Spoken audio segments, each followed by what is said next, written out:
शफीउल्लाह जान साहब, ये इस सारे मामले के अंदर एक और जो अंसर आ रहा है घबराहट के हवाले से, वो ये है, और मतलब चाहे गोइयाँ हो रही हैं इस्लामाबाद के हलकों के अंदर, इवन लाहौर में भी ये डिस्कशंस हो रही हैं, ये जो तौहीन अदालत का मामला है, इसके अंदर आपने वज़ीर आज़म को क्यों नॉमिनेट किया है? क्योंकि यहाँ पे आज 2 अखबारों के अंदर ये खबरें आई कि जनाब इसका ताना बाना माजी के साथ, यूसुफ गिलानी केस के साथ जो है वो डिस्कस किया जा रहा है कि जनाब वहाँ पे भी तौहीन अदालत हुई थी। आखिर वज़ीर आज़म को किस चक्कर में नॉमिनेट कर दिया आपने? सबसे पहले मंसूर साहब आपका शुक्रिया। देखिए, जहां तक नॉमिनेशन की बात है तो हमने बिल्कुल प्राइम मिनिस्टर को नॉमिनेट किया है, क्योंकि जो सुप्रीम कोर्ट का हुक्म था, वो हुक्म जो था वो हुकूमत को दिया गया था कि आप, ये हुक्म है सुप्रीम कोर्ट का, ये फैसला है, आप इस पे अमल दरामद करें। आपने खुद नोट किया होगा मंसूर साहब कि जब ये फैसला हुआ तो तारिक फजल चौधरी साहब जो है वो फ्लोर पे कहते हैं कि हम अमल दरामद करवाएंगे। राना सनाउल्लाह साहब की स्टेटमेंट भी आती है। 5 बजे रिटर्न फैसला आता है, 9 बजे आजम नजीर तारड़ बैठते हैं और वो ये कहते हैं कि हम नजरसानी की अपील करेंगे। फिर अगले दिन 2 वफाकी वज़रा बैठते हैं जो अपनी बदजबानी के लिए मशहूर हैं, वो आते हैं, बदजबानी भी करते हैं, इल्जामात भी लगाते हैं, और फिर जो रात को एक ड्रामा रचाया गया, एक खिलवाड़ किया गया सुप्रीम कोर्ट के हुक्म के साथ, उससे अगले दिन वफाकी वजीर इत्तलात जो है वो एक ट्वीट के जरिए तमाम तर चीजें सामने कौम के सामने रखती हैं। अब जो इसमें इन्वॉल्व है, जिसने वीडियो रिकॉर्ड किया, जिसने बयानात दिए, जिसने प्रेस कॉन्फ्रेंस किए, उन सबको नॉमिनेट किया गया है। प्राइम मिनिस्टर को इसलिए नॉमिनेट किया गया है कि वो हुकूमत के सरबराह है, और हम ये समझते हैं कि ये हुकूमत तौहीन अदालत की मुर्तकिब हो चुकी है। इन्होंने सुप्रीम कोर्ट, जो मुल्क की सबसे बड़ी अदालत है, उसके फैसले को हवा में उड़ा दिया है, रद्दी की टोकरी में फेंक दिया है। 3 जजेस की तौहीन हुई है, उस फैसले की तौहीन हुई है। ये तौहीन अदालत के मुर्तकिब हो चुके हैं। प्राइम मिनिस्टर को पे तौहीन अदालत लगना चाहिए। जब उस पे लगेगा तो कैबिनेट ऑटोमेटिकली सारी जो है वो खत्म हो जाएगी। ये शफी साहब, ये कुछ ज़्यादा ख्याली प्लाव नहीं हो गया? पहले ये होगा, फिर वो होगा, फिर हुकूमत भी फारिग हो जाएगी। जाहिर बात है लोग आपसे कहेंगे ये तो बहुत ज़्यादा ही आपने प्लानिंग कर ली। पहले 1 घंटा आएगा, फिर उसे 1 घंटे से 2 होंगे, फिर 2 से कोई प्लानिंग नहीं है। बड़े 2 + 2 = 4 है। देखिए, बात बड़ी वाज़ेह है। सुप्रीम कोर्ट ने हुक्म दिया हुकूमत को कि आप इमरान खान साहब को शिफा जो है वहां पे शिफ्ट करें।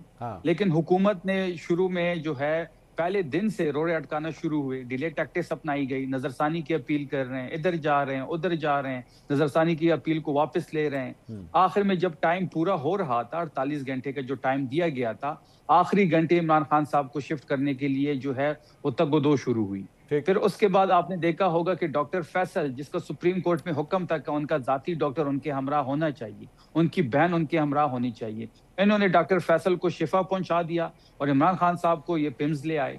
अगर इनकी नीयत में कोई फतूर ना होता तो ये कम से कम डॉक्टर फैसल को तो इमरान खान साहब से मिलवा देते। पिम्स में आपने शिफा के डॉक्टर्स को आप ले आए हैं, लेकिन जाती मौलिज को आपने शिफा भिजवा दिया, जहां पे इमरान खान सर वो उसमें तो आप पे कसूरवार है ना। वो कहते हैं कि जनाब आपके यूट्यूबर सारे वहां पे इकट्ठे हो गए थे वहां पे। वो ये अब सुन लेना, आप सुन लेना, चले, वो तो एक अलग बहस है ना। वैसे वो भी इनकी जो दावा है उसकी हम वो काबिल कबूल नहीं है।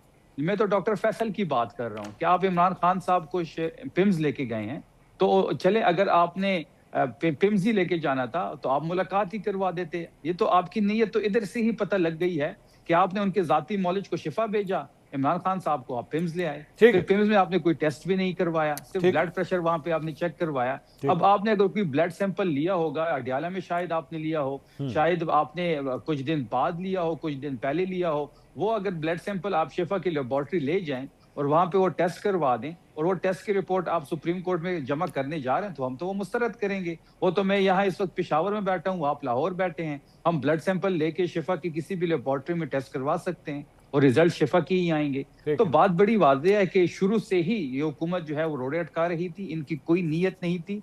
इनको खौफ है इमरान खान साहब से, इनको खौफ, ये नींद में भी उठ जाते हैं जब इमरान खान साहब का नाम। इजाज़त दीजिएगा सर। इमरान साहब, ये हुकूमत के लिए कोई परेशानी का बायस बनेगा? वो कह रहे हैं जनाब वज़ीर आज़म वो हेड करते हैं एग्जीक्यूटिव को, और अगर उनकी वजह से हुआ है तो फिर ये भी फारिग, काबीना भी फारिग, सारे उड़ा देना है।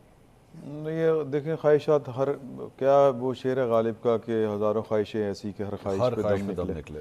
तो ख्वाहिशात के ऊपर पाबंदी तो नहीं है और एफर्ट करने के ऊपर भी पाबंदी नहीं है। ये इनको लगता है कि ये कल तक जिन अदालतों को कहते थे बिकी हुई हैं, झुकी हुई हैं, डटी हुई नहीं हैं, तो अब इनको लग रहा है कि वो डट भी गई हैं और ये कॉन्टेम्प्ट में वो वज़ीर आज़म को भी फारिग कर देंगे, ये कर देंगे, वो कर देंगे। तो ये انہی کے اوپر ہے جس طرح سے بھی سوچ رہے ہیں. مجھے تو ذاتی طور پہ نہ حکومت گھبرائی ہوئی لگ رہی ہے نہ پریشان لگ رہی ہے.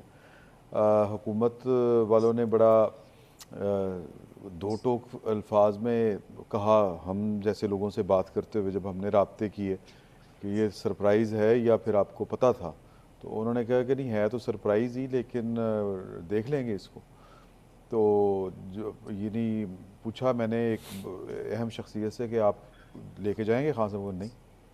پہلے دن جس دن آرڈر آیا تھا اسی دن کہہ دیا تھا انہوں نے نہیں. یہ سرپرائز کس طرح آیا پھر؟ سب سے بڑا سوال گورنمنٹ کے بعد اس کا کیا جواب ہے, یہ سرپرائز آیا کس طرح؟ سرپرائز وہ کہتے ہیں کہ یہ ان کا کہنا ہے کہ جی کہ ہمارا نہیں خیال تھا کہ یہ مطلب اہمیت نہیں دی اس کیس کو. سادہ الفاظ میں اگر آپ بات کس نے اہمیت نہیں دی؟ گورنمنٹ سائڈ میں آپ دیکھیں نا کہ اٹارنی جنرل آفس جو ہے اس نے وہ اس طرح سے کیس پلیڈ ہی نہیں کیا. ٹھیک.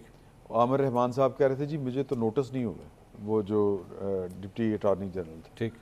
تو باقی وہ مسائل کچھ اور بھی ہیں. کچھ چیزیں ہوتی ہیں کہ ہمیں ہر چیز جو ہے وہ سازش لگنا شروع ہو جاتی پاکستان میں, کیونکہ ہم نے تو نہیں, ان کے تو اپنے سینیٹر نے کہا نا کہ نواز شریف کے خلاف سازش ہو رہی ہے. جی جی بالکل ایسے ہی انہی کی بات کر رہا ہوں. ہم نے سے مراد یہ ہے کہ ہمارا قومی مزاج اس طرح کا ہے. اچھا کہ اچھا یہ کوئی غلط بھی نہیں ہے کیونکہ ہم نے یہ سارا کچھ ہوتے دیکھا ہوا ہے. جی.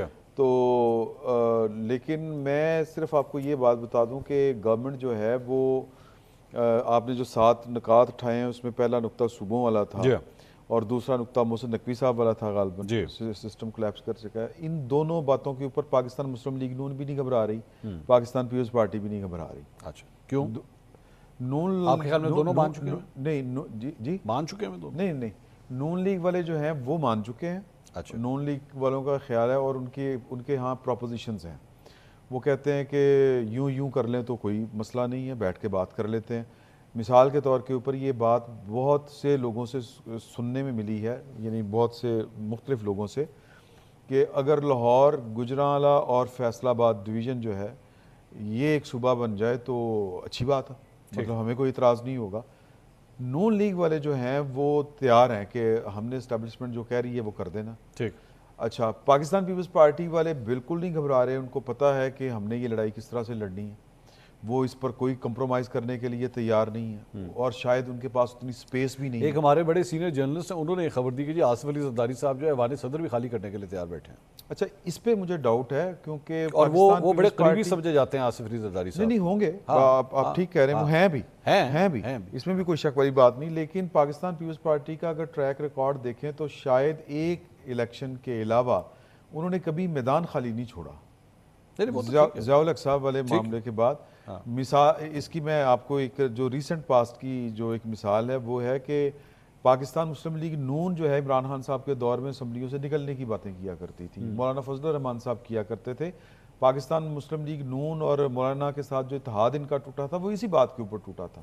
یہ کہتے تھے فیس کریں, اندر رہ کے کریں, سسٹم کے اندر رہ کے کریں. تو سسٹم میں اتنی ایک صوبے کی آپ کے پاس حکومت ہو, صدارت جو ہے اس ملک کی وہ آپ کے ساتھ ہو, تو وہ تو انہوں نے کڈو ہو گئے تھے جان گے, ویسے نہیں جائیں گے.